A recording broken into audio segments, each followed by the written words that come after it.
Start कर लेना sir. हाँ हाँ, चालू कर दीजिए। हाँ जी। International forum for promoting homeopathy द्वारा आयोजित इस हिंदी दैनिक वेबिनार श्रृंखला में मैं डॉक्टर नेहा कक्कड़ यहाँ पर उपस्थित सभी डॉक्टर्स का स्वागत करती हूँ। और अपना सेशन स्टार्ट करने से पहले हम अपनी रूटीन प्रेयर करेंगे।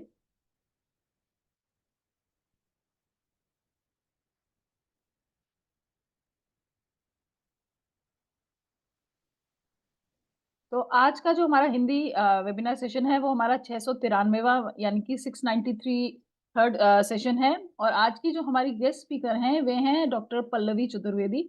मैं डॉक्टर पल्लवी का बहुत बहुत हार्दिक स्वागत करती हूँ आज के फोरम पे। Welcome ma'am. हाँ, और डॉक्टर पल्लवी का एक छोटा सा इंट्रो मैं यहाँ पे देना चाहूंगी। डॉक्टर पल्लवी चतुर्वेदी ने अपना बीएचएमएस 2007 में पास आउट किया था। तब से ये ठाकुर विलेज कांडीवली ईस्ट मुंबई में प्रैक्टिस कर रही हैं और करंटली अभी एमडी कर रही हैं गुरु मिश्री होम्योपैथिक मेडिकल कॉलेज जालना से। और काफी सारे केसेस इन्होंने प्रेजेंट किए हैं इंटरनेशनल और नेशनल सेमिनार्स में, जैसे कि एचएचएफ में, बतरास एकेडमी में और दिल्ली होम्योपैथिक फोरम में। तो आज आईएच पीएच में जो जिस टॉपिक पे आज ये बोलने जा रही हैं वो है इनफर्टिलिटी यानी कि बांझपन और होम्योपैथी। तो डॉक्टर पल्लवी आप अपना सेशन स्टार्ट कर सकते हैं।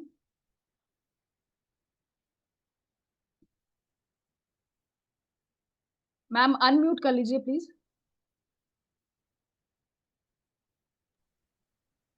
अभी ठीक है। हाँ जी बिल्कुल। तो मैं आप सभी का स्वागत करती हूँ। डॉक्टर नेहा, बहुत बहुत शुक्रिया मेरा इंट्रोडक्शन देने के लिए। तो यहाँ पे मैं कहना चाहूँगी सबसे पहले डॉक्टर सानी को many many thanks, and doctor Desarda ma'am को जिनने मुझे ये प्लेटफॉर्म के लिए प्रमोट किया। तो मैं भी इंटरेस्टेड थी केस प्रेजेंटेशन के लिए, और मैंने उनको भी बताया ये बात, तो उन्हें इमीडिएटली डॉक्टर सानी को कांटेक्ट करके और बोला। तो ये जो प्लेटफॉर्म मिला, ये जो कॉन्फ्रेंस उनने आयोजित की, तो उसके लिए उसमें मैं आई थी, और बहुत अच्छा एक्सपीरियंस था इतने बड़े बड़े होम्योपैथ्स के बीच में आना, और फिर उनके केस प्रेजेंटेशन देखना बहुत ही इंस्पिरेशनल मोटिवेशनल था वो मेरे लिए। एक इतना wide range of cases, wide variety of demonstrations जो थे वहां पे ना, बहुत अच्छा लगा मुझे। तो आज का ये सेशन स्टार्ट करेंगे, इनफर्टिलिटी के लिए है। एक सेकेंड, ये रिकॉर्ड होगा, right? Yes yes ma'am. Okay. और ये आप अपना स्क्रीन शेयर, प्रेजेंटेशन है तो शेयर स्क्रीन कर दीजिए। हाँ हाँ, जी। प्रेजेंटेशन में यही जानना चाह रही थी, सिर्फ 23 पार्टिसिपेंट्स दिख रहे हैं यहाँ पे ना। हाँ जी। तो ये डॉक्टर्स हैं, स्टूडेंट्स हैं, कैसे प्रैक्टिशनर्स? और ये रिकॉर्डिंग बाद में यूट्यूब पे होगी मैम, यूट्यूब पे अवेलेबल। अच्छा, हाँ जी हाँ जी। ओके हाँ ओके जी। ओके। हाँ, यही जानना। यहाँ पे आपका नीचे शेयर का ऑप्शन आ रहा होगा, वहां से आप अपना शेयर स्क्रीन कर दीजिए। हाँ, तो मेरा ये सोचना था कि जो इनफर्टिलिटी का केस जैसे भी मैंने क्लिनिक में डील किया, और जैसे भी उसको अप्रोच किया, वो सारा अप्रोच वैसे का वैसा ही आज प्रेजेंट करने के लिए, ताकि सब इसको अच्छे से समझ के और अपने अपने क्लिनिक में डायरेक्टली अप्लाई कर सके। तो वो जैसे ही पेशेंट ने अपॉइंटमेंट लिया, फिर वो आया, और फिर कैसे वो केस की शुरुआत हुई, और उस पे मैंने कैसे वर्कआउट किया ना, वो सारी चीजें मैं आज यहाँ पे एकदम ओपनली बताना चाहूंगी। तो मैं शेयर स्क्रीन करके डायरेक्टली केस जो अप्रोच आया है पेशेंट क्लिनिक में, और हमने क्या बातें की ना, वो वीडियो में प्रेजेंट करूंगी अभी। ठीक है? ओके। तो इनफर्टिलिटी का बेसिक कारण क्या होता है, अगर हम इसको थोड़ा इंटरेक्टिव बना सके, अगर आप कुछ लोगों को भी अगर वो पार्टिसिपेट आ, करना चाहे तो। हम लोग बीच में लोग को म्यूट किए हुए हैं, अच्छा। क्योंकि कुछ सिक्योरिटी रीजन है। ओ। आप अब वो लोग चैट बॉक्स में आप देख सकते हैं, अगर आप चाहते हैं तो चैट हाँ, बॉक्स ओपन कर देंगे अभी। चैट ठीक है। बॉक्स में कर हाँ जी, सकते हैं। चैट बॉक्स से आप देख लीजिएगा उनके। हाँ, तो इनफर्टिलिटी का मेजर कारण क्या होता है ना, हम बोलते हैं फर्टिलिटी इज फर्टाइल सॉइल, बोलते हैं ना, कि जैसे मिट्टी होती है वो उगाऊ होती है, उसमें अगर हम जैसे बीज बोए तो वो अच्छे से खिल के जब उसमें पौधा आए तो हम बोलते हैं हाँ वो फर्टाइल सॉइल है, उसमें आप अलग अलग चीजें उगा सकते हैं। जितनी भी हमारा खान पान, फल फूल, औषधि, इतनी सारी सब फर्टाइल सॉइल की वजह से आती है। तो उसको हम कितना अच्छे से सींचते हैं, उसमें पानी डालते हैं, खाद डालते हैं, और जहां जहां हरियाली होती है, जहां जहां भी पेड़ पौधे होते हैं, वहां पे पशु पक्षी आते हैं, और वहां पे इंसान भी बहुत अच्छे से जी सकता है, अपने आप को वहां पे खुश महसूस करता है, और वहीं पे तरक्की होती है, जो प्रोडक्टिविटी की निशानी होती है वहां की मिट्टी के हिसाब से ना। कैसी मिट्टी, इनफर्टाइल सॉइल होता है, तो वहां पे कैसे सूखापन रहता है, वहां पे पशु पक्षी भी ज्यादा नहीं आते, और एकदम बेरंगीन सी दुनिया होती है। तो एक औरत में या एक कपल में इनफर्टिलिटी हम बोलते हैं, दोनों के अलग अलग कारण होते हैं। कि अगर एक कपल इनफर्टाइल है, वो सिर्फ औरत के वजह से नहीं होता, या सिर्फ आदमी के वजह से नहीं होता, दोनों के रिलेशन में कहीं ना कहीं कुछ फ्रिक्शन है, और दोनों वो फ्रिक्शन को अपने अपने पॉइंट ऑफ व्यू से वो प्रॉब्लम को व्यू करते हैं। एक ही प्रॉब्लम है, लेकिन दोनों का नजरिया अलग होता है।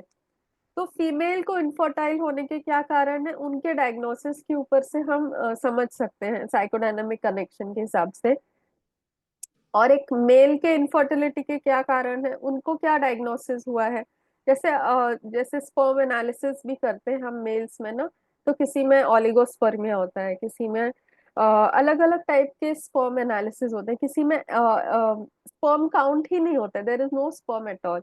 एंड किसी किसी में टेराटोजुओ फलाना फलाना फलाना बहुत टाइप के स्पर्म्स जो है डिफॉर्म्ड होते हैं, और मैक्सिमम वैसे ही डिफॉर्म्ड स्पर्म्स उनके क्वांटिटी में, वो जो एनालिसिस का जो सैंपल लेते हैं, तो मैक्सिमम वैसे डिफॉर्म्ड स्पर्म्स होते हैं। लेकिन हमको फर्टिलिटी के लिए सिर्फ एक ही स्पर्म की जरूरत है। अगर उसमें थोड़ा सा भी क्वांटिटी नॉर्मल स्पर्म का है, तो भी फर्टिलिटी पॉसिबल होती है। तो ये इतना वेरिएशन क्यों आता है? किसी फीमेल में हम देखते हैं एंडोमेट्रियोसिस की वजह से इनफर्टिलिटी है, किसी को फाइब्रॉइड की वजह से है, किसी को पीसीओडी की वजह से है, किसी को फेलोपियन ट्यूब ब्लॉकेज की वजह से है। तो सबके कारण बहुत अलग अलग होते हैं। जैसे अगर हम समझना चाहें, एक अगर फीमेल से हम शुरुआत करें, तो वहां पे सबसे पहले अगर फीमेल जेनाइटल ट्रैक्ट को समझने की कोशिश करें, तो जो सर्विक्स से स्टार्ट होता है, सर्विक्स के बाद वजाइनल, वजाइनल के बाद यूट्रिन, यूट्रिन के बाद फेलोपियन ट्यूब एंड ओवरीज। तो अगर सर्विक्स में कोई प्रॉब्लम है, तो हम साइकोडायनामिकली इसको ऐसे अंडरस्टैंड, क्योंकि ये कनेक्शन जब हमको मालूम होगा ना, तो जब भी कोई केस के रिपोर्ट्स हम देखते हैं, तो हम एक अंदाजा, एक इंट्यूटिव, डॉक्टर केंट ने भी लिखा है कि homeopath needs to be an intuitive person. मतलब उसको पहले से एक आइडिया आना जरूरी है, पेशेंट को देख के, उसके रिपोर्ट्स को देख के, कि उसके लाइफ में या उसके इमोशंस में कौन से सेंटिमेंट को हमको छूना है या पकड़ना है, जिससे हम उसके मेडिसिन तक पहुंच सके। तो ये इंट्यूशन के लिए अगर हमको ये कनेक्शन पहले से थोड़ा सा मालूम हो, तो ये बहुत हेल्पफुल होता है केस टेकिंग के दौरान। तो जैसे सर्विक्स है ना, cervix is the outer most portion. तो जहां पे भी उसका आउटर एनवायरनमेंट इनर एनवायरनमेंट के बीच में कोई इंट्रूजन होता है, जैसे उसकी प्राइवेसी में कोई इंट्रूड कर रहा है, तो जैसे उसको लगता है कि ये मेरा घर है और मेरे घर में कोई जबरदस्ती आके रह रहा है, जो मुझे नहीं अच्छा लग रहा है, तो वहां पे सर्विक्स के प्रॉब्लम आने के चांसेस हैं। फिर नेक्स्ट हम जाएंगे, अगर यूट्रस में प्रॉब्लम है, जैसे फाइब्रॉइड्स हैं या फिर पॉलिप्स हैं, फाइब्रॉइड के छोटे साइज के यूट्रस, यूट्राइन वॉल में पॉलिप्स आए हैं, तो वहां से हम क्या समझेंगे ना, uterus is the seat of dreams of a women. जब एक औरत अपने सपने संजोती है, तो वो सपने जो उगते हैं, जो अपना घर बनाते हैं ना, वो यूट्रस में बनाते हैं। तो अगर यूट्रस में प्रॉब्लम आ रही है, मतलब उसके ड्रीम्स में कहीं ना कहीं इशू आया है। और वो ड्रीम्स किसी भी फॉर्म में हो सकते हैं, जरूरी नहीं कि वो सिर्फ एक बच्चा ही पैदा करना चाहती है या वो ही उसका एक सपना रहा है। हो सकता है उसको एजुकेशन करना था, हो सकता है उसको कुछ आगे बढ़ के अपने लिए उसने सोच रखा था कि मैं बड़ी होंगी, पैसा कमाऊंगी, अपने पेरेंट्स को भी सपोर्ट करूंगी, वो भी एक सपना हो सकता है। कुछ भी सपना जो उसका साकार ना हुआ हो, तो वो साकार बाहर की दुनिया में नहीं होता, तो वो अंदर की दुनिया में एक शेप ले लेता है, और वो ही फिर मल्टीप्लाई होने लगता है, वो एक सीट ऑफ कॉन्फ्लिक्ट हो जाता है उसके लिए। और वो जैसे जैसे मंथ जाते हैं, जैसे इयर्स जाते हैं, धीरे धीरे धीरे वो उसके ऊपर अगर ड्वेल करती रहे और पछताती रहे कि यार ये करना था, मैं कर नहीं पाई, तो वो धीरे धीरे उसका साइज फिर मल्टीप्लाई होने लगता है। या कुछ सपने उसने अपने बच्चे से भी सोचे थे, वो भी अगर साकार नहीं हुए, तो भी फाइब्रॉइड होने के चांसेस होते हैं। और एक पॉलिप जो है, पॉलिप छोटे छोटे सपने होते हैं, फाइब्रॉइड बड़े बड़े सपने होते हैं। तो ये एक डिफरेंस होता है। फिर ओवरीज जो है ना, ovaries are the seat of creativity, the deepest seat of creativity of a person, of a female. तो डीपेस्ट सीट ऑफ क्रिएटिविटी, जैसे उस दिन भी हमने लेक्चर में मैंने थोड़ा सा ही टच किया था। तो डीपेस्ट सीट ऑफ क्रिएटिविटी क्या होती है? एक सपने होते हैं और एक क्रिएशन पावर होता है। तो क्रिएटिविटी हमारे थिंकिंग से आती है कि हम अ, किस चीज में इंटरेस्टेड हैं। उसमें एक इमोशनल टच भी होता है, और उससे हम बहुत पर्सनली जुड़े होते हैं। कि जो मैंने एकदम मन से, सपोज एक रंगोली बनाई, या फिर वॉल पे पेंटिंग की, या फिर कोई भी चीज को सजाना, सजो के किसी चीज को हम पेश करते हैं ना, वो हमारी क्रिएटिविटी दर्शाती है। तो जब भी क्रिएटिविटी हैम्पर होती है, हैम्पर मतलब किस चीज से हो सकती है? कि सपोज मैंने फर्स्ट टाइम एक रोटी बनाई और मेरी मम्मी ने बोल दिया कि ये क्या भारत का नक्शा बना दिया। तो मुझे लगा कि अरे यार, ये तो मैंने सही नहीं किया, और मैं उसी को लेके अगर बैठ गई और अपने आप को इतना डिस्करेज फील करने लगी, तो वहां पे वो प्रॉब्लम की शुरुआत हो गई। कहीं ना कहीं उसने समझा अपने आप को कि मैं तो कम हूँ, मुझे तो ये आता ही नहीं है। और वो एक सेल्फ रिप्रोच शुरू हो गया। कहाँ से? क्योंकि क्रिएटिविटी को क्रिटिसाइज किया। तो वो, अगर उसकी सेंसिटिविटी है ना, हो सकता है किसी ने मजाक में ही बोल दिया हो, लेकिन वो उसने पर्सनली ले लिया। तो वो हर एक के पर्सनालिटी पे डिपेंड है कि कैसे वो चीजों को लेता है। कोई कोई होता है कि हर रोज लोग मजाक उड़ा रहे हैं, उसको फर्क ही नहीं पड़ रहा है। तो वो अपना अपना एक इंडिविजुअलिस्टिक अप्रोच है। तो इसीलिए हम होम्योपैथी में एक प्रॉब्लम के लिए, एक डिजीज के लिए एक स्पेसिफिक मेडिसिन नहीं चूज कर सकते कि ओवरीज के लिए ये मेडिसिन हो गई, या यूट्रिन फाइब्रॉइड के लिए मेडिसिन, ऐसा कर ही नहीं सकते, क्योंकि सबका अप्रोच अलग है। तो हम इंडिविजुअलाइज में जब जाएंगे, तब हम उनके सेंटिमेंट्स किस कैसे जुड़े हैं उनके क्रिएटिविटी से, उसको पकड़ेंगे। तो जब पीसीओडी होता है और एक ओवेरियन कैंसर के लेवल पे जाता है, तो पीसीओडी कहाँ पे आ रहा है ना, जब वो क्रिटिसिज्म के लेवल पे है, उसको बुरा लगा, वो उसको ओवरकम करने की ट्राई कर रही है। और फिर ओवेरियन कैंसर कब होएगा? जब वो क्रिटिसिज्म को लेके उसको बहुत ज्यादा आक्रोश आता है, बहुत ज्यादा गुस्सा, रेज के फॉर्म पे जब जाता है ना, तब वो ओवेरियन कैंसर के फॉर्म में टर्न लेता है। वैसे ही एक और प्रॉब्लम थी यूट्राइन वॉल की, एंडोमेट्रियोसिस। तो एंडोमेट्रियोसिस हम लोग बोलते हैं it is for competitive women who wanted to achieve a lot in their life. उनको बहुत कुछ हासिल करना था, किसी से आगे जाना था, और वो इतना ज्यादा compete करने लगती हैं कि उनके अंदर भी वो सेल्स इतने ज्यादा प्रोलिफरेट होने लगते हैं। सो excessive proliferation of the endometrium causes endometriosis, और वो हर जगह अपनी सीट बनाने लगते हैं। तो आज हम जो इनफर्टिलिटी का एक केस देखेंगे, तो उसमें जो लड़की है, उसको पीसीओडी भी है और उसको एंडोमेट्रियोसिस भी है। तो मैं शेयर स्क्रीन करती हूँ।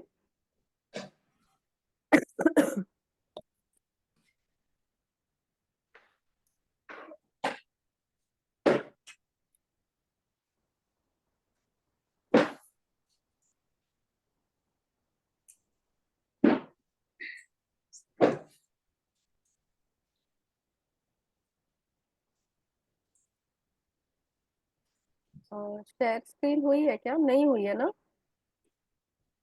नहीं मैडम, शेयर नहीं हुआ है। यहाँ तक किसी को किसी कोई भी डिजीज के बारे में पूछना है तो पूछ सकते हैं। एट द सेम टाइम, वो जो स्पर्म काउंट की बात भी मैं कर रही थी ना, मेल्स की, ये क्यों नहीं हो रहा है? शेयर कंटेंट में जाइए, शेयर अच्छा, कंटेंट का शेयर बटन है। स्क्रीन आया, हाँ। अ, इसमें आप अपने जो लैपटॉप में से उसको सिलेक्ट कीजिए और वापस कीजिए। सर्वाइकल इरोजन का सर मैंने बताया, प्राइवेसी जब अगर ये होगी। अभी शेयर स्क्रीन हुई है? अभी नहीं आया है। नहीं आया है? अच्छा,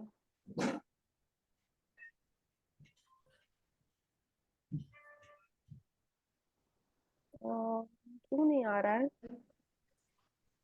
मुझे मैम ग्रीन कलर का बटन होगा, एक शेयर लिखा होगा उसके ऊपर, उससे कर सकते हैं। ओके, हाँ जी, अब हो गया है। अब हो गया। उसमें हाँ, वीडियो ऑडियो कैसे उसमें ऑन? नहीं अभी तो आपका डेस्कटॉप दिख रहा है मैम।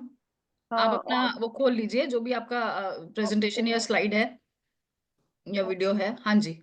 में ना शेयर कंप्यूटर साउंड करना होगा ना, स्टीरियो। हाँ, कंप्यूटर साउंड हाँ करना। जी। हाँ जी। हाँ, बस यही देखना था। ठीक है, अब आप बताइए मुझे आवाज आ रही है कि नहीं पेशेंट की। एक मिनट में इसको दूसरे मोड में खोलती हूँ। तो हाँ, स्पर्म के बात कर रहे थे, तो स्पर्म काउंट कहाँ पे अफेक्ट होगा मेल्स की अगर बात करें तो? अ, अच्छा, आप लोग अनम्यूट है ना? आप लोग म्यूटेड हैं तो बोल नहीं पाएंगे, मैं ही बताती हूँ। प्रीति पावड़े। आवाज आ प्रीति रही है ना? चेतन पावड़े। 27। एज क्या है पेशेंट की? 27। हाँ, सुनाई दे रहा है। ठीक है, हाँ हमने पर मैम पहले। थोड़ा लाइट है, बहुत लाइट आ रही है आवाज। हाँ, मैंने ना ब्लर भी किया है क्योंकि वो आइडेंटिटी का ये हो जाएगा प्रॉब्लम इसके लिए। हाँ, ब्लर रहेगा, आवाज कम आ रही है तो मैं बढ़ा देती हूँ।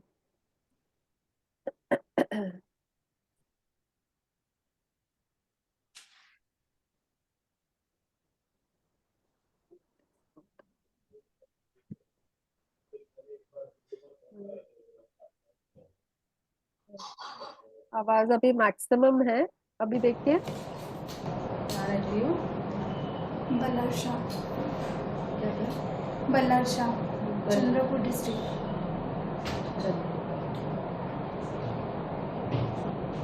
मोबाइल नंबर बताओ। सबके घर में और कौन कौन रहते हैं? मैं, हस्बैंड और सासू। Father in law? हाँ, कौन कौन रहते हैं उनके घर में? Hello? Ma'am mother in law है और हस्बैंड है, फादर इन लॉ नहीं है। हाँ, चलो मैं ही बोलती हूँ आपको, आप अकेले वरना बोलते रहोगे। हाँ, मैं खाली आप इंश्योर मैम, कर रही हाँ हूँ। डिटेल जो है ना हाँ, केस का, वो आप साथ साथ बताते जाइए। और हाँ, ठीक है। हाँ, और आप लोग जो ऑडियंस है वो चैटिंग में भी मैसेज करते रहिए, आपको क्या क्या सुनाई दे रहा है, समझ आ रहा है। ठीक है, तो कितने टाइम से?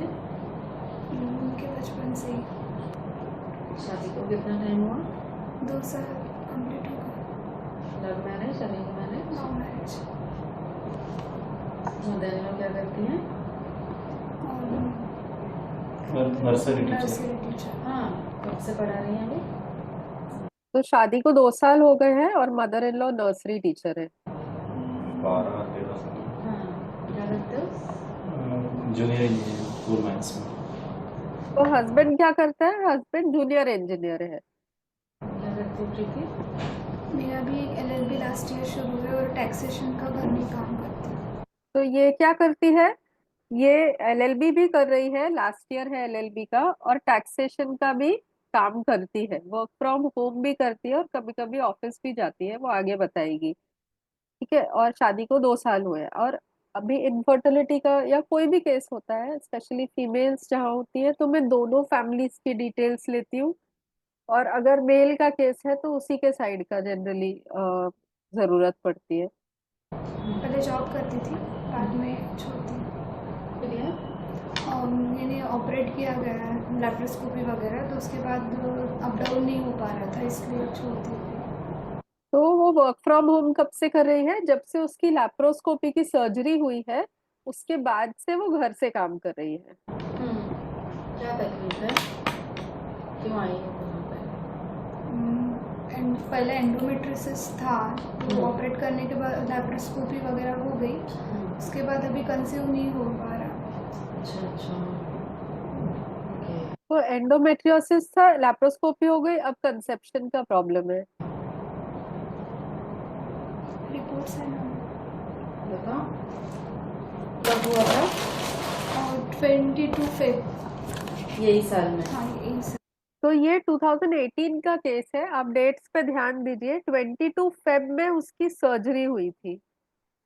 अच्छा 3-4 डिटेक्ट कब हुआ था? वो बता नहीं रहे थे क्लियर, यानी ट्रीटमेंट शुरू थी चंद्रपुर में, तो उसके बाद जब नहीं हो रहा था तो मैम ने बोली कि शायद ऑपरेट ही करना पड़ेगा। प्रॉब्लम क्या हो रही थी?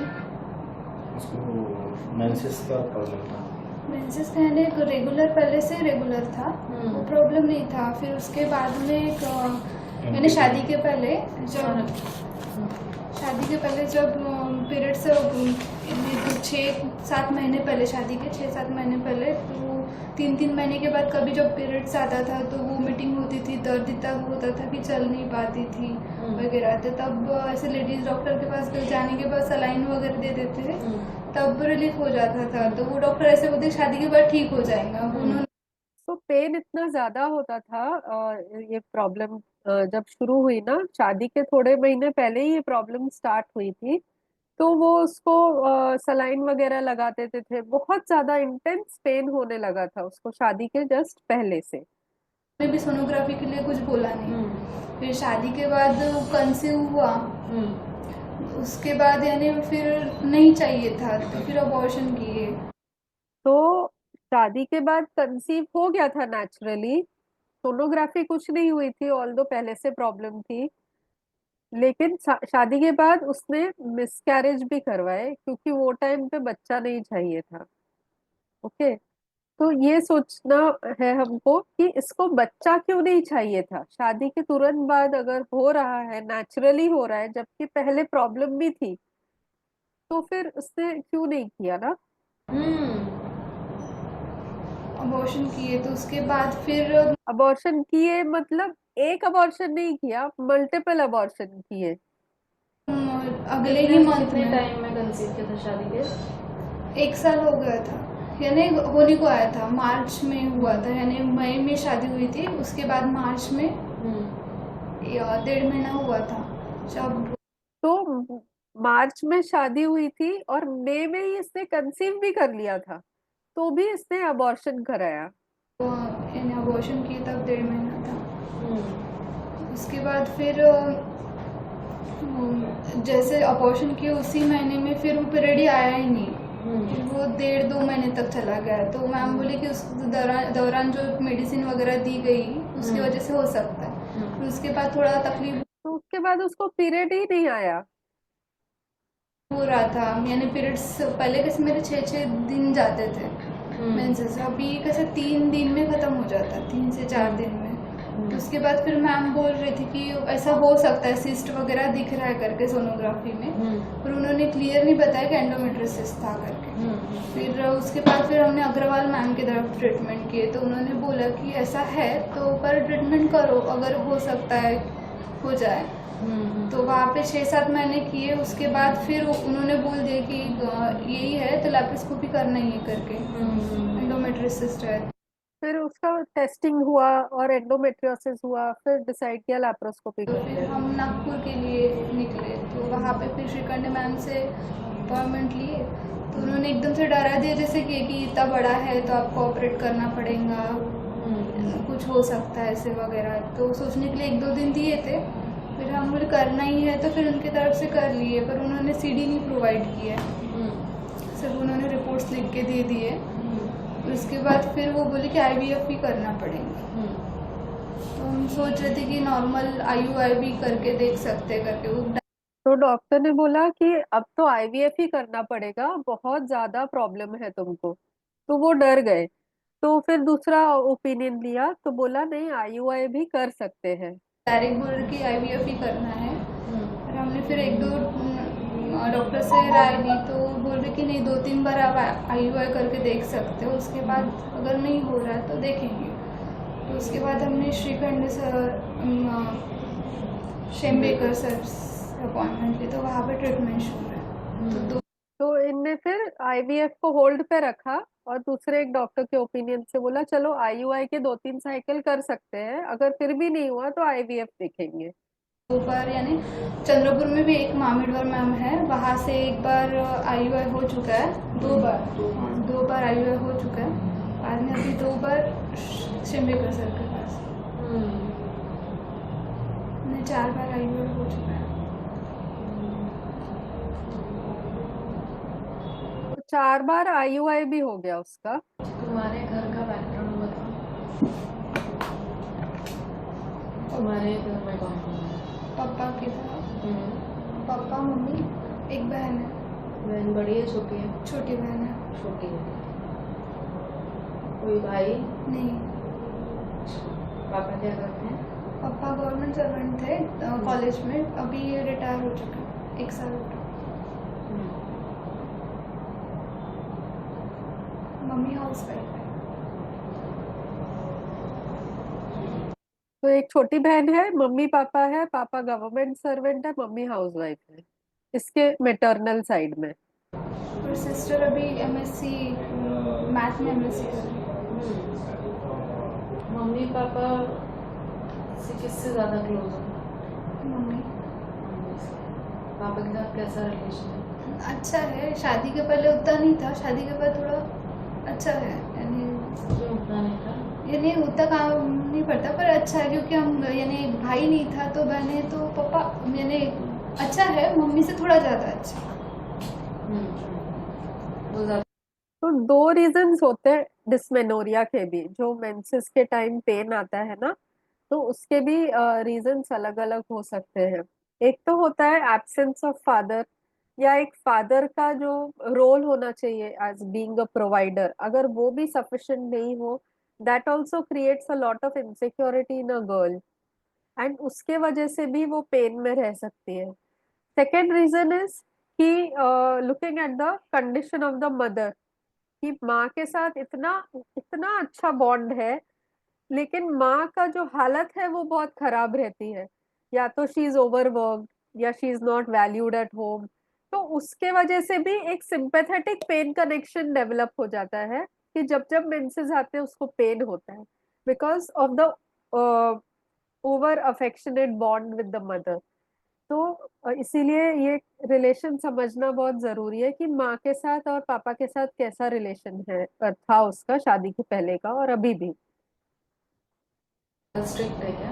नहीं, ज़्यादा स्ट्रिक्ट नहीं है। पहले एक यानी कैसे इन लव मैरिज थी ना, तो पहले एक उतना पापा यानी हर एक चीज़ में से नहीं कि आप हर पापा करते कि ये मत वो मत, तो उसके बाद में फ्रेंडली हो गए। तो लव मैरिज है तो इसीलिए पापा का थोड़ा सा वो वहां पे स्ट्रिक्ट थे, फिर बाद में फ्रेंडली हो गए। तुम्हारा कौन सा कास्ट है, उसका कौन सा है? मेरा कलर है, उनका कुंभी है, पर OBC में ही आता है। थोड़ा सा ही डिफरेंस है। थोड़ा सा। तो शादी होने में कुछ प्रॉब्लम्स आए थे? हाँ, राजी करने में प्रॉब्लम्स आए थे। कितने टाइम तक चले थे? 6-7 महीने तक नहीं, 3-4 महीने तक चले थे। उसके बाद फिर 2 साल बाद शादी हुई। जब राजी उसके बाद 2 साल के बाद शादी हुई। तो कुछ टाइम तक प्रॉब्लम चले लव मैरिज को कन्विंस होने में, पेरेंट्स को कन्विंस होने के 2 साल बाद शादी हुई, और इसको प्रॉब्लम शुरू हुई ये पेन वगैरह की शादी के जस्ट पहले। तो ये समझना बहुत जरूरी है कि या तो शादी के पहले हो सकता है लव मैरिज है तो कन्विंस करने में ही प्रॉब्लम आ रही हो, लेकिन ये बोली कन्विंस होने के 2 साल बाद शादी हुई, फिर शादी के पहले क्यों प्रॉब्लम स्टार्ट हुई, ये भी समझना जरूरी है। क्यों इतना टाइम लिया? मेरी मम्मी रेडी हो गई। जो संदीप भाई का ही जो जूनियर है, वो मेरे जो भैया वो और मेरी मम्मी एक्चुअली ज़्यादा क्लोज है। भैया मेरे ही घर में रहते थे पहले कॉलेज टाइम में, तो मेरी मम्मी और भैया बहुत क्लोज थे। तो मम्मी का कहना था कि, और भाई और मम्मी में डिसीजन हुआ कि ये अभी मतलब इसका एज नहीं है, तो थोड़ा 2 साल बाद करेंगे। और मेरी भी फैमिली जो थी वो भी चाचा या बड़े बाप, उनका यही कहना था कि एक्चुअली जो भैया थे मेरे, जिनके साथ मम्मी डिस्कस करती थी, उन्हीं का शादी होने का था उस समय, तो इसलिए तुम लोग कहाँ मिले थे? स्कूल में मिले थे। सेम एज नहीं है दोनों का? और मैं 7 महीने से छोटी हूँ सिर्फ, यानी एक ही सेम बैच, एक ही क्लास में थे ना? Same same batch. Batch. Okay okay. तो तुम सेक्शन अलग था, क्लास यानी 10th से। 25 साल की थी जब शादी हुई, अभी 27 की हो ना? हाँ, और तुम लोग का प्यार कब से चल रहा था? यानी 10th में पहली बार मिले थे, उसके बाद फिर 1 साल, यानी When we 1 are साल तक 19 ऐसे। or 20 years age, 19-20 के age groups में। उसके बाद फिर 3 साल का गैप था, फिर ये नागपुर वगैरह पढ़ने आ गए, तो तब ऑफिशियली मतलब हम Officially. लोग उस तक हम लोग का बस इंटरेक्शन नहीं था, 19-20 के एज से हम लोग ऑफिशियली। फिर तुम तो स्कूल के टाइम से फ्रेंड्स बने कॉमन फ्रेंड के थ्रू, जब 10th में थे उसके बाद धीरे धीरे डेवलप हुआ रिलेशन। 22-23 के हुए तब पेरेंट्स को बताया? 24 के आसपास। 2 साल के बाद शादी हुआ। Okay.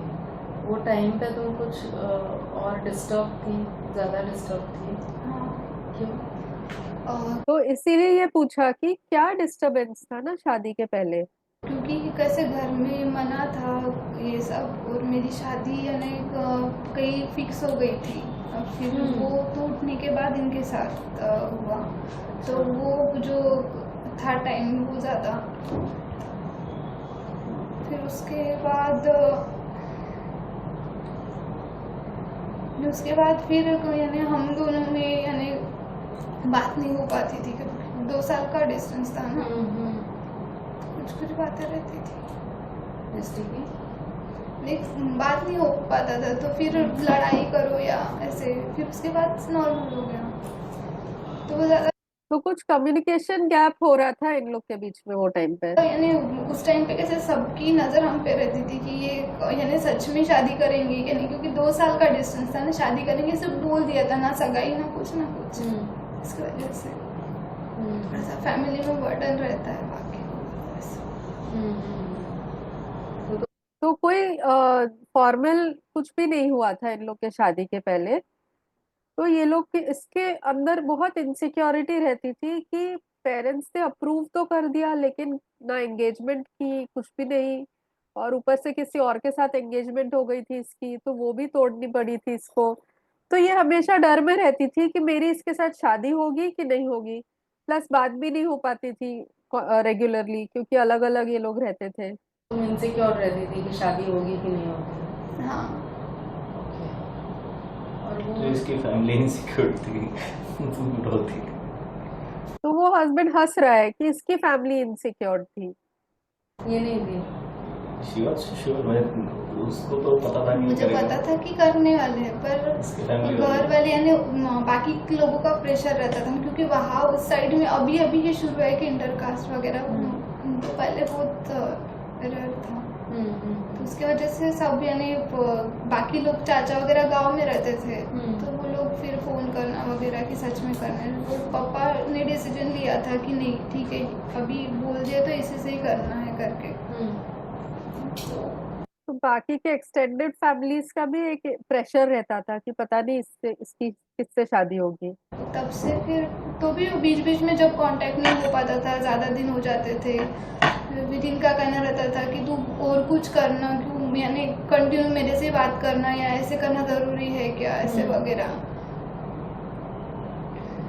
चलता था थोड़ा। फिर उसके बाद शादी के बाद तो तुमको अपना फ्यूचर को लेके हमेशा टेंशन रहता है, क्या होएगा, कैसे होएगा, होएगा कि नहीं होएगा? मेरे बारे में एक्चुअली उसको लगता है कि मेरा कोई और अफेयर है या ऐसा उसको लगता है। मेरे कुछ मैसेजेस ऐसे दिख। तो ये हस्बैंड ने ही शुरुआत कर दी, तो मैं समझने की कोशिश कर रही थी कि इसको प्रॉब्लम कहाँ पे आई, शादी के बाद भी ये प्रॉब्लम चलती रही इसकी पैथोलॉजी। तो ये हस्बैंड ने शुरुआत कर दी कि इसको मुझे लेके इनसिक्योरिटी रहती है कि मेरा किसी के साथ अफेयर चल रहा है। उसे फील होता है ऐसा थोड़ा तो हस्बैंड को भी फ्रेम में लिया कि भाई बता क्या बोल रहा है। ये कब से है? जैसे मेरा कोई फ्रेंड है तो अमूमन जैसे लड़के करते हैं, तो मेरे आईडी से बात कर लिया हो कभी, तो वो उसको कुछ दिन बाद इसको दिखा तो बोलती है तेरा ही था या ऐसा। वो बता रहा है कि ऐसे लड़के लोग करते रहते हैं, मेरे आईडी से मेरा फ्रेंड चैट कर रहा था तो इसको लगा कि मैं चैट कर रहा हूँ। उनसे उस समय बात नहीं कर रहा था, जैसे उसको अंडरस्टैंडिंग मिसअंडरस्टैंडिंग ऐसा दोनों में हम लोग थोड़ा कॉम्प्लिकेशंस। तुम बताओ ये क्या बोल रहे हैं?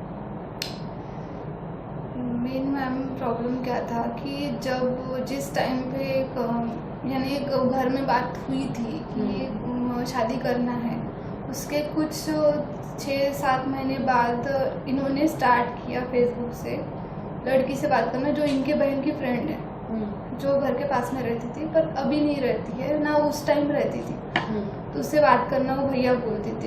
तो इसके बहन की फ्रेंड से बात कर रहा था वो, तो ये इसने पहले तो पकड़ा। ये सबसे फर्स्ट अफेयर बताएगी, ऐसे करके और भी अफेयर आने वाले हैं। फिर उसके बाद उनका शुरू हुआ, फिर गंदे गंदे मैसेजेस, उनके नंबर इनका ही था, व्हाट्सएप भी यही बात कर रहे थे, हाई पे भी यही बात होती। ठीक है कि उन्होंने आगे किया कुछ नहीं किया वो नहीं पता मुझे मैक्सिमम, क्योंकि फेसबुक पे कुछ लिमिटेड था, क्योंकि बाद में वो व्हाट्सएप पे बात करते थे।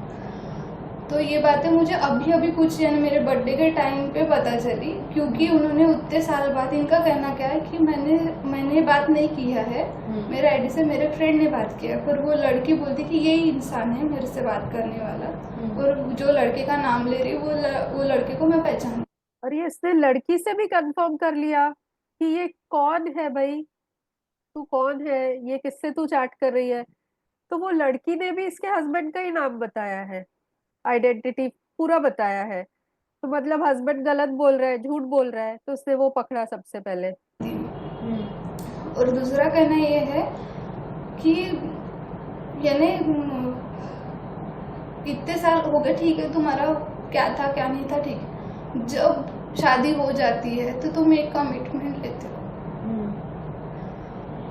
उसके बाद ठीक है तुमने वो लड़की को गंदा समझ के, तो ठीक है वो लड़के उड़ा रहे थे तो तुम भी उसमें शामिल हो गए, ठीक है किस मान लेते हैं कि वो तुम नहीं थे वहाँ पे। उस इतने 2-3 साल बाद अभी हाय बोलने का कोई मतलब नहीं था ना, मैसेज पे हाय बोलने का कोई मतलब, क्योंकि वो लड़का तो इनके साथ नहीं था, ये हाय क्यों बोले, फिर तो बोले तो उतने दिन का मैसेज वो पूरे उस टाइम पे दिख गए ना, और मैसेंजर नहीं था, और उसी दिन 2-3 दिन पहले उन्होंने मैसेंजर डाला था, और मैंने कुछ महीनों से इनका फ़ोन चेक करना बंद कर दिया, क्योंकि मैं करके क्या करूँ, जब तक ये खुद नहीं मानेंगे कि मेरे को नहीं करना है, मैं क्या कर सकती हूँ। तो तुम पहले चेक करती थी? हाँ, क्योंकि मुझे करना पड़ा, क्योंकि मैंने बोला तू चेक करते थे उसका फोन, क्योंकि ये बार बार उसके मैसेजेस पकड़ती जा रही है, आज इससे चैट कर रहा है, कल दूसरे से चैट कर रहा है, और वाहियात चैट, ऐसे भी नहीं कि कोई क्लीन फ्रेंडली मैसेजेस हो। जैसे शादी हो गई तो घर में जैसे गाड़ी थी, तो कुछ भी काम था तो मैं सासू माँ के साथ चले जाना पड़ता, तो ये मेरे साथ कभी ज्यादा टाइम नहीं बिताते थे। तो फिर मुझे ऐसा लगता था कि बाकी लोग शादी वाले हैं तो वो क्यों ऐसे रहते और हम क्यों ऐसे रहते। फिर मुझे ऐसे लगा कि शायद से लव मैरिज है तो बोर तो नहीं हो गए। फिर उसके बाद माय गॉड, उसको क्या लग रहा है, कितना गिल्ट ले रही है वो बोल रही है कि मेरे साथ शादी के बाद ये बोर तो नहीं हो गए हैं, ये कैसी बात हुई। मतलब उसको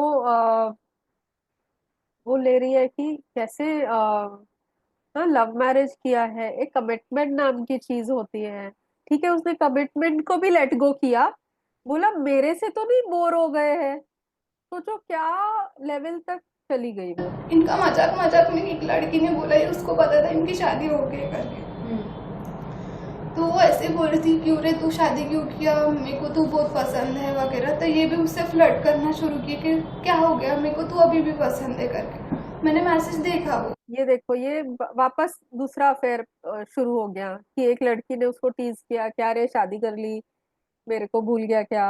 तो वो बोलते हैं नहीं नहीं तू तो मुझे अभी भी पसंद है, और फिर से शुरू हो गया। उसको बोला तो मैं ऐसे ही मजाक कर रहा, तू क्यों सीरियस ले रही। तो ठीक है बोली, 2-3 दिन देखी उनका मैसेज। तो ये 2-3 दिन तक उसको ट्रैक करती रही कि ठीक है वो मेरे को बोल रहा है कि मजाक कर रहा है ना, चलो मैं भी देखती हूँ। तो 2-3 दिन उसने इंतजार करना किया। बढ़ रहा था और बीच में उन्होंने डिलीट किया मैसेज, क्योंकि मैं देखूंगी तो चिढ़ूंगी।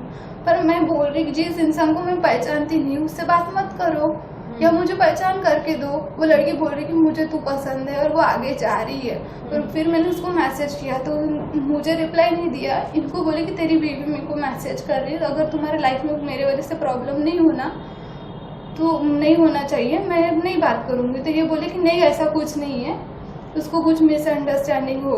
तो वो थर्ड जो लड़की है वो इसको बोल रही है कि देख मेरे वजह से तेरे शादीशुदा जिंदगी में प्रॉब्लम मत कर, छोड़ देते। तो बोलते नहीं नहीं, उसका हस्बैंड बोलते ऐसा कुछ भी नहीं है, कंटिन्यू रखते हम लोग, उसको ऐसा कोई बात ही नहीं है।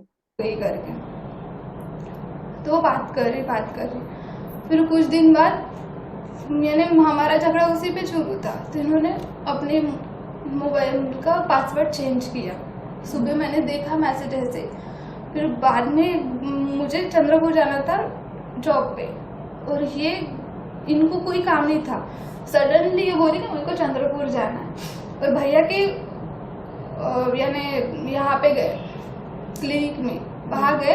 और वहाँ से मैं वापस आते हुए देखी, बोली क्या हो गया? तो तभी बोली कि मुझे चंद्रपुर जाना। बोले अभी तो नहीं बोल रहे थे चंद्रपुर जाने, चल से को छोड़ के देता करके ऑफिस, और मैं चंद्रपुर जाता, कोई तो काम है। ठीक है, मैं गई। मेरे को पासवर्ड नहीं बता रहे थे, तो जैसे घर गए, इन्होंने क्या लेना था पता नहीं, तो वहाँ से सासू माँ दिखी, तो मैं उनके सामने उनका फोन। तो ये लोग को कहीं जाना था, दूसरे सिटी में इसको जाना था अपने काम से, और हस्बैंड ने बोला मैं भी जा रहा हूँ। तो ये बोली कि तुम क्यों जा रहे हो, तुम्हारा क्या काम है उधर? और ऊपर से उसने फोन में पासवर्ड डाल के रखा था। तो उसकी मदर इन लॉ सामने आई थी, उसने मदर इन लॉ के सामने इसको पासवर्ड पूछा तो उसको बताना पड़ा। फिर जो उसने खोला उसका फोन, फिर से ये शॉक में चली गई। ये बोली पासवर्ड क्या है? मम्मी जी के सामने तो बताने वाले थे, तो उन्होंने डाला, तो मैंने देखा। तो फिर गाड़ी में बैठे फोन नहीं दी, मैंने फिर चेक की, तो वहाँ पे था कि आज मिलेंगे हम लोग 11:30 बजे करके। तो तब इसको पता चला कि ये तो किसी लड़की को मिलने जा रहा है। उसका 8 बजे मैसेज आया था, कितने बजे मिलने वाले हो, कितने बजे निकलने वाले हो करके। फिर पूछी मैं कि ये क्या है, तो मैं मिलने वाला नहीं था, फिर चंद्रपुर क्यों जाने वाले थे? तो मेरे भाई का तो फिर ये झूठ बोल रहा है कि नहीं नहीं मैं तो नहीं जा रहा था, नहीं उसको मिलने नहीं जा रहा था। फिर पकड़ में आ गया। कुछ तो भी काम था इसलिए जाने वाला था, अभी तक तो नहीं था। वो लड़की तुम्हारा वेट कर रही थी, नंबर लिया, फिर उसको कॉल की, उसको झापी, तो बोले तेरा पति फ्लर्टी है, खुद के पति को संभाल, हम लोगों को बोल के कितने लड़कियों को। तो ये इसने क्या किया, वो लड़की का नंबर निकाला, वो लड़की को झापा। तो वो लड़की क्या बोली, तेरा आदमी ही, तेरा ही हस्बैंड फ्लर्ट कर रहा है, तू उसको संभाल, मेरे को काय को बोलती है। तो ये बोलती है कि तू ये सब करे, तेरे को शर्म नहीं, और मैं तेरे को डांट लगाऊं सही बात पे, तो वो मैं गलत हो गई उसमें। इसको इतना गुस्सा आया तो बोली जब तेरा पति ऐसा है ऐसा बोली, तो मैं उस लड़की को क्या बोलूं? फिर छोड़ दी मैंने वो बोलना। फिर उसके बाद 1-2 बार ठीक है, वो यानी वो बातें नहीं थी, पर मैं चेक कर माइंड में घुस गया ना। इसके माइंड में घुस गया, वो बोली वो माइंड में घुस गया। ये उसने उससे कट ऑफ कर लिया, लेकिन इसके माइंड से नहीं जा रहा था ना। तो ये फिर से उसका फोन चेक कर रही है कि ये वापस से किसी से बात कर रहा है क्या, वापस से कुछ हुआ है क्या। तो अभी तक 2 अफेयर इसने पकड़े, 2 या तीसरा था, पता नहीं कौन सा था। हाँ, अभी और होने वाले हैं। कि ये शादी के बाद भी कर सकता है। मुझे शादी के पहले तक इतना विश्वास था कि इंसान कभी कुछ नहीं कर सकता, क्योंकि वो इतने दिनों बाद मेरे साथ है। उसको शादी के पहले इतना विश्वास था कि ये 2 साल में भी ये आदमी मेरे साथ है, लेकिन शादी के बाद भी ये आदमी ऐसा कर सकता है। उसको विश्वास ही नहीं हो रहा था अपने ऊपर और उसके ऊपर भी, कि ये ऐसा कैसा कर रहा है ये आदमी, एक के बाद एक। तो नहीं कर सकता, बिल्कुल भी नहीं। अगर आगे वाला कोई बताता था ना तो भी नहीं विश्वास होता, क्योंकि तब ये मेरे से बात नहीं करते थे, दूसरे लड़कियों से बात करते, तो मेरे को डर लगता था। तो वो डर मन में बैठ गया तब से। तो ये दूसरी लड़कियों के साथ ऐसा कर रहा है, वो डर इसके मन पे बस गया। फिर धीरे धीरे फोन चेक करना शुरू किए। इनका क्या करना है, तेरे को जो करना है कर, जो सोचना है सोच, मेरे को मत बता। तो ये क्या बोलता है, तेरे को जो करना है कर, जो सोचना है सोच, मुझे मत बता। अरे तू कुछ भी करे और ये बताए भी नहीं। ऐसा इनका तब था। इनको लगता था कि मैं उनको बांध रही हूँ कुछ चीजों से, पर कुछ कुछ चीजें रहती है कि वो नहीं करनी चाहिए। अगर मुझे सच में मुझे डाउट हो रहा है तो तुम बैठ के एक साथ बात करो, उसको सॉल्व करो। मुझे बात ही नहीं करनी उस बारे में, क्योंकि उसको इरिटेट होता था वो बात करने के, और मुझे वो बातें खाई जाती थी। तो एक औरत को चाहिए कि वो बातों को डिस्कस करे, प्रॉब्लम को, और आदमी को चाहिए कि उससे भागे। तो ये ही चल रहा है। ये अबॉर्शन होने के पहले की बात थी, आई थी पीरियड नहीं याद है, तब कंसीव हुआ था। फिर उसके बाद ये सब सोचना शुरू हुई कि तो ये अबॉर्शन होने के पहले की बात है। हाँ, ये समझिए उसने अबॉर्शन क्यों कराया। 2 बार उसने कंसीव किया और उसने अबॉर्शन इसी वजह से कराया, क्योंकि ये बार बार उसके अफेयर पकड़ रही थी। ओके, ये समझना बहुत जरूरी है। मैं हूँ अभी इसके लाइफ में, यानी बेबी नहीं है तो मेरे लिए दूसरी चीजें नहीं है इसके सिवा, तो भी ये ऐसी काम कर। तो उसका पेन क्या है ना, अभी तो मैं हूँ इसके लाइफ में, बेबी नहीं है। तो उसको कैसे रखना चाहिए मुझे, कल को अभी वो बताएगी, उसका डर बताएगी। हाँ, करने का सोच रहा है, अभी उसने किया नहीं किया मुझे नहीं पता। तो ऐसे लगता था कि अगर मैं बिजी हो जाऊँ, प्रेग्नेंट हो जाऊँ या कुछ, जब मैं इसके काम ना आऊँ तो ये क्या करे। प्रेग्नेंट हो जाऊं, बेबी हो जाए और मैं बिजी हो जाऊं। अभी तो मैं बिजी भी नहीं हूँ इतना, इसके लिए अवेलेबल हूँ ना, तब ये ऐसा कर सकता है। जब बच्चा हो जाएगा और फिर मैं बिजी हो जाऊं, फिर ये क्या क्या करेगा, किस किस के साथ करेगा। तब से लग रहा था कि मुझे माँ नहीं बनना है। तब से उसको लग रहा था कि तुझे माँ नहीं बनना। ये इसको शुरू से शादी हुई तब से यही लग रहा था, क्योंकि वो तभी से उसके अफेयर पकड़ती जा रही है। उसके बाद और एक चीज आई सामने, ये देखो, ये और एक अफेयर बता रही है अभी, और एक चीज सामने आई। उनका कुछ दिनों से चल रहा था और मुझे पता चलेगा इसलिए मैसेज डिलीट मार रहे थे बात करके। वो लड़की को पता था इनकी शादी हो के करके, और व्हाट्सएप वो दिखने में बहुत गंदी थी, तो भी ये बात कर रहे थे। वो सब मैसेजेस वगैरह डिलीट मारना भूल गए और फोन रह गया फ्रिज पे। तब मैं चेक नहीं करती, पर पता नहीं जब भी मुझे दिखने का रहा तभी पता नहीं क्या हो जाता और मैं फोन चेक कर लेती हूँ। मुझे पता नहीं रहता था वो रह गया फोन। ये पियानो के क्लासेस के लिए गए थे, फोन रह गया। और उसके अगले ही दिन वो गए थे चंद्रपुर, काम कोई नहीं था, मुझे भी पता नहीं था, मैं ऑफिस आने के पहले निकल गए थे। फिर मैंने देख के बड़ा एकदम पूरा शॉक थी, क्योंकि वो मैसेज देख के फिर पूछी तो सॉरी बोलने लगे कि मेरी गलती हो गई, मेरे को नहीं करना चाहिए था, वो तो घर में मत बता करके। तो ये तब इसने और एक लड़की के पहले के मैसेजेस पकड़ लिए और फिर वो सॉरी करने लगा कि बताना मत घर पे, मेरे मैसेजेस पकड़े, बताना मत घर पे। यानी तभी भी वही बोल रहे थे कि मैं मिलने नहीं जाने वाला था। फिर उस लड़की को क्यों बोली कि मैं वेट कर रहा था, तू आई क्यों नहीं? वो लड़की नहीं आई थी। तो बोलता है नहीं मैं उसको मिलने थोड़ी ना जाने वाला था। बोलता है फिर तू वेट क्यों कर रहा था, तूने लड़की को मैसेज भी किया कि मैं पहुंच गया हूँ, तू कहाँ है, मतलब तू गया था मिलने को। तो मैंने उसको यानी गाली दी वो लड़की को, इनके नंबर से मैसेज करके कॉल की तो उसने कट कर दिया। तो इसने वो लड़की को गाली भी दे दी, इसके ही फोन से, आदमी हस्बैंड के फोन से उसको गालियां दी कि तू कुत्ती कमीनी, जो भी बोला होएगा। तो इनको रिटर्न से बोली कि तेरी बीवी मेरे को ऐसे कैसे बोल सकती है? अरे तुम मुझसे नीचे गिर सकते हो तो मैं बोल क्यों नहीं सकती? बोल तो सकती हूँ ना। तो ये बोली कि तू कुछ भी कर सकती है मेरे पति के साथ और मैं तेरे को कुछ बोल भी नहीं सकती। फिर इन्होंने कुछ रिप्लाई नहीं दिया, डिलीट कर दिया और उसको कभी कॉल नहीं किया, और मुझे यही बोला कि इसके बाद में ऐसा कभी नहीं होगा करके। अभी फिर से इसके हस्बैंड ने बोला कि अब से ये लास्ट है, अब इसके बाद कुछ नहीं होगा। अभी आप देख रहे हैं इतना केस अभी और बाकी है, मतलब सोचो और कितने अफेयर्स आने बाकी है इसके। ऐसे में एक औरत कैसे किसी के बच्चे की माँ बनने का सोच सकती है। पल्लवी जी, हाँ साधु जी। आपके पास में केवल 10 मिनट बचा है। अच्छा अच्छा, ठीक है ठीक है। तो यहाँ पे अगर आप फटाफट आपका पॉइंट ऑफ व्यू बता सकते हैं ये केस को लेके, चैट बॉक्स में रूब्रिक्स डालिए, आप कैसे रेमेडी तक पहुंचेंगे वो डालिए, जो भी आपने बताए हैं। Lag group of remedy, lag group क्यों बता रहे हैं सब लोग? Why she still with him? That is the most important thing. Yes, that is the most important thing. अभी मैं एक और उसका एक ग्लिम्स आपके साथ शेयर करती हूँ कि ये कौन से एक्सटेंट तक चली गई है just because of this problem.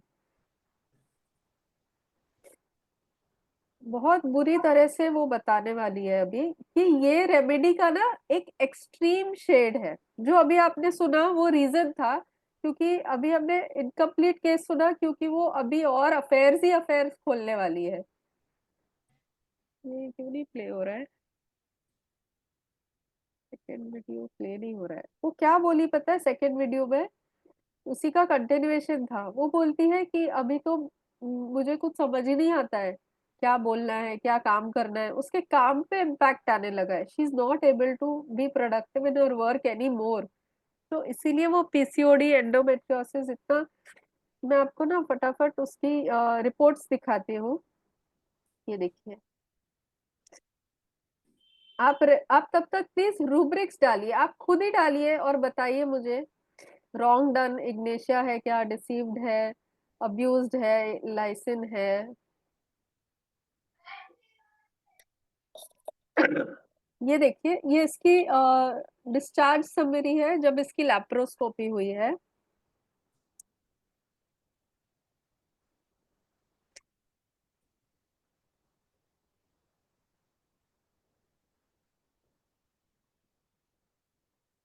ठीक है, ये इसकी गायनेकोलॉजी की रिपोर्ट है पीसीओडी की। ये आप डेट देखते जाइए, जून 2018 की है ये आप देखिए। एंडोमेट्रियोसिस की रिपोर्ट है 25 अक्टूबर 2018 की। और ये जब मेडिसिन स्टार्ट कर दी उसके बाद का ये उसका कलर डॉपलर एनॉमली स्कैन किया है। मतलब ये तब प्रेग्नेंट हो गई थी। इसकी डेट अगर आप देखेंगे February 2019।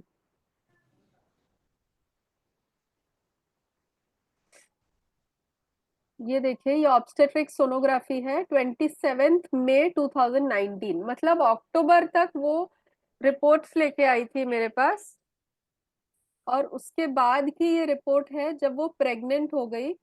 और ये ऑब्स्टेट्रिक सोनोग्राफी, इसमें अगर आप देखेंगे एक्सपेक्टेड डेट ऑफ डिलीवरी भी दिया है। ये बेबी हो गया उसका। और यहाँ पे ये बेबी के रिपोर्ट्स हैं। ये कलर डॉपलर है फिर से। बेबी का सब कुछ नॉर्मल हुआ। और सिंगल वाइबल, ये जो रिपोर्ट है, ये कुछ बीच में आ रहा है इसलिए मुझे डेट नहीं दिखाई दे रही, लेकिन ये मतलब ट्रीटमेंट के दो दो महीने के अंदर ये प्रेग्नेंट हो गई। 9 मंथ्स में नॉर्मल डिलीवरी से बेबी भी हो गया उसको। ये आप रिपोर्ट देख सकते हैं, इनके डेट्स के साथ में यहाँ पे मेंशन्ड है। ये देखिए, एक्सपेक्टेड डेट ऑफ डिलीवरी 26 जुलाई 2019। तो एकदम बेबी भी बढ़िया हुआ, सब कुछ अच्छा हो गया। And the rubrics that I took, let me come to that. What I picked up, what was the main essence in this whole case was कि उसने खुद अबॉर्ट किया। एक लेडी खुद पहले अबॉर्ट करती है, प्रॉब्लम में जाती है और यही सोचती है कि मुझे नहीं चाहिए बेबी ना। एक ऐसे आदमी से जो अफेयर पे अफेयर कर रहा है, इसको क्या बोलेंगे आप? जो आदमी अफेयर पे अफेयर कर रहा है उसको क्या बोलेंगे? और जो आदमी को लेके वो इतनी ज्यादा परेशान भी है।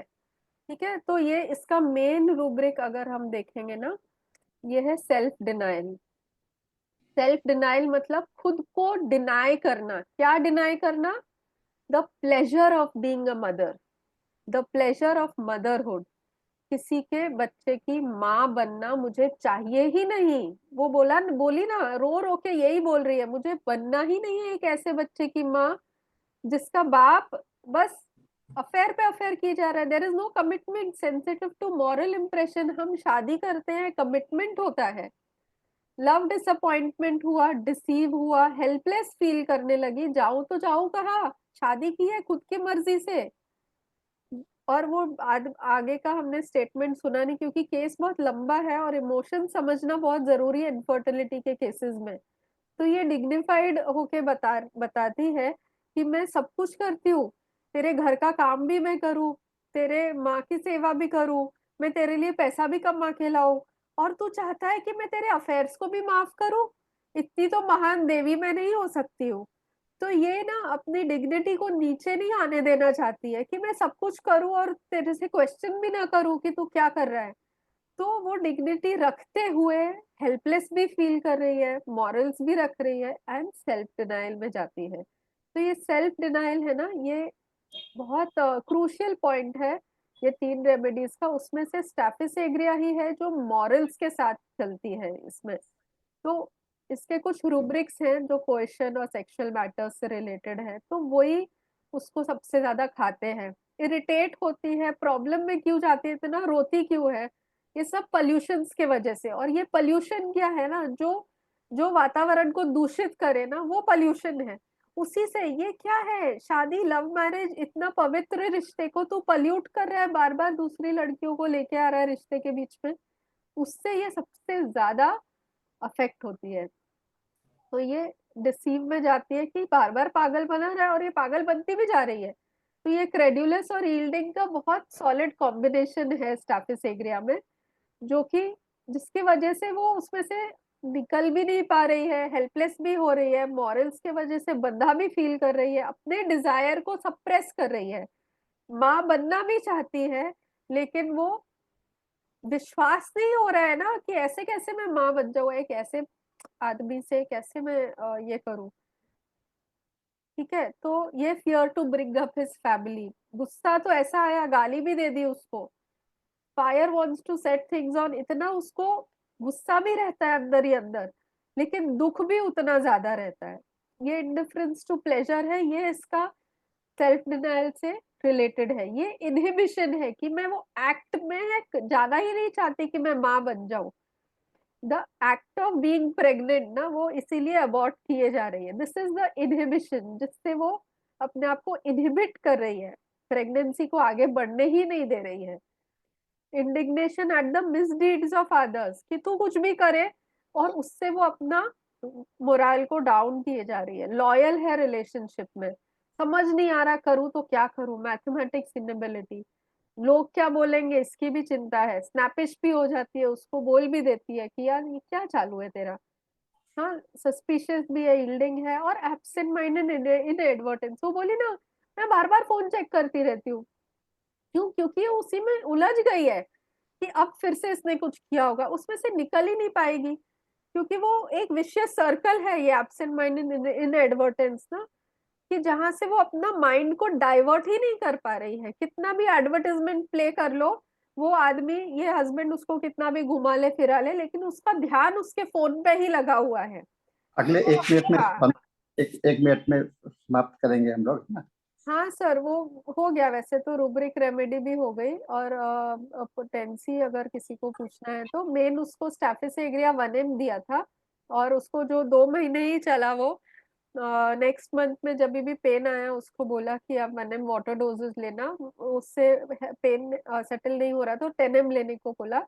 एंड देन तो उसका प्रेगनेंसी का यूपीटी पॉजिटिव आ गया और वो बहुत खुश थी। तो ये सारी बातें उसके लिए एक भूली हुई कहानी बन के रह गई। तो this is the case sir.